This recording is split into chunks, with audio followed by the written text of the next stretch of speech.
Former Iran diplomat says there will be no new deal with U.S. A former Iranian diplomat, Hassan Kazemi Qomi, says Tehran intends to create a new regional security and cooperation order and strengthen its allies. In an interview with Etemad Online, link is external, he said that this policy is based on collective security in the region with the participation of regional states, without the presence of the United States. Explaining his take on the upcoming Iranian government's foreign policy, Kazemi said the new policy is based on friendship in the region, as well as strengthening the resistance front, the Islamic Republic's jargon for an alliance of anti-American forces. Kazemi, who was ambassador to Iraq from 2005 to 2010, clearly ruled out signing a new agreement with the United States beyond the JCPOA.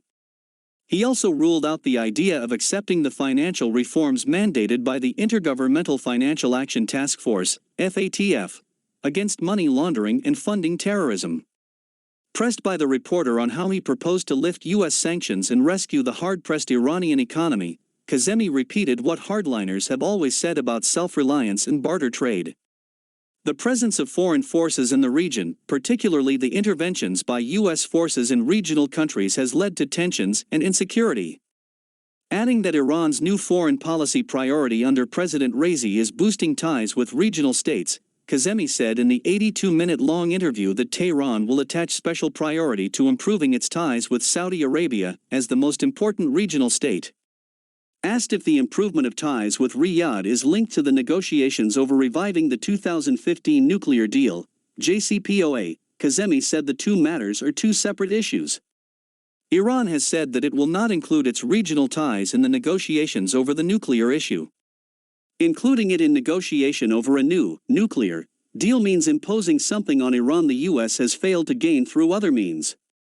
Naturally, the Islamic Republic should not accept that. Meanwhile, Kazemi stressed that the challenge in the region is not the result of tension between Iran and Saudi Arabia. They are the outcome of the presence of occupiers led by the U.S. Meanwhile, there will be no peace in the region as long as Israel is there. He also said that there is no indication that the Biden administration is looking for peace in the region. Boasting about the power of the Islamic Republic, Kazemi said the U.S. and its allies never needed a pretext to impose a war on Iran, but what deterred them was Iran's power.